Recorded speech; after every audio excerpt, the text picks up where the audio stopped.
ces valeurs lunaires.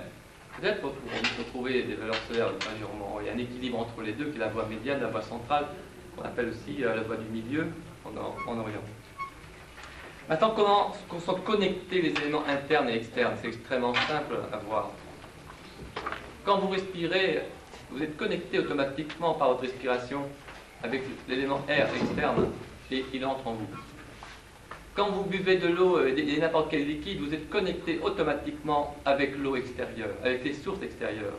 Et ça entre en vous, et c'est en vous. Quand vous mangez quelque chose de dur, de solide, quelque nourriture que ce soit, vous êtes connecté avec l'élément de la terre. Et ça, c'est sûr, c'est à l'extérieur, c'est à l'intérieur. Mais vous le rendrez un jour en excrément. Ça sortira de vous de toute façon, d'une manière ou d'une autre. Et puis, si vous êtes connecté avec le feu, vous êtes connecté avec la chaleur du soleil.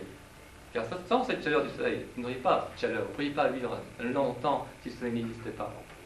Et également, s'il n'y avait pas cette dimension de l'espace, vous ne pourriez pas vivre et exister, moi non plus, on serait complètement écrasé par... on ne pourrait pas exister du tout. C'est parce qu'il y a cette grande dimension de l'espace que ce cinquième élément, qui est l'élément de conscience, apparaît. C'est pour ça que chez les gens qui ont un espace dilaté, je dirais au niveau du visage, on peut voir qu'ils ont une espèce de conscience plus vaste.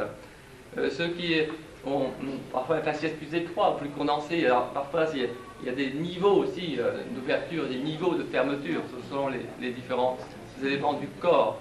Mais en tout cas, nous sommes toujours connectés avec les 5 éléments externes et 5 éléments internes, et c'est indéniable. Maintenant, ces 5 éléments externes et internes ont des qualités intrinsèques, c'est sûr. C'est sûr qu'on connaît, on sait qu'est-ce que c'est. Et on sait aussi que ces éléments sont purs à un certain niveau et sont grossiers à un autre. C'est-à-dire que quand ils sont purs, ce sont les couleurs. C'est sûr. Dans la tradition tibétaine, on dit voilà, l'eau c'est blanc.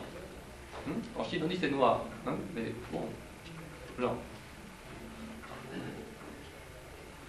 Et si on parle de la terre, on dit elle est jaune. La terre pure est jaune. Quintessence, la terre pure est jaune. C'est-à-dire que quelqu'un qui serait complètement pur, serait comme un arc-en-ciel.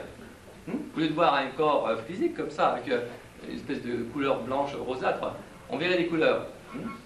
Donc, vous l'aurez s'il s'occupe des phénomènes un peu comme ça, mais on serait capable de voir donc ces couleurs.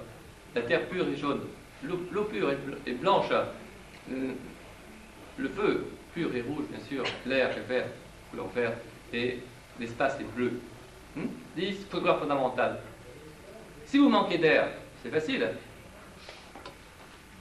On pourrait dire manger du verre, porter du verre, faites des choses. C'est thérapie très simple. Les Tibétains sont haute terre.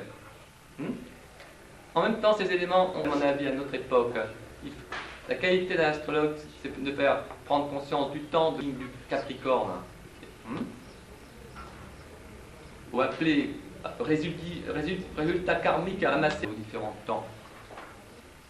On dit que ceux qui sont basés sur le passé, sont basés sur des éléments lourds, c'est-à-dire de l'ignorance, à ce moment-là, elles sont lymphatiques, on dit.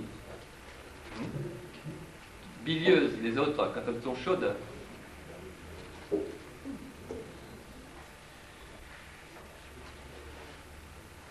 On peut, à travers toutes ces catégories, trouver donc les 5 éléments et les 3 qualités fondamentales qui font que ces 5 éléments existent.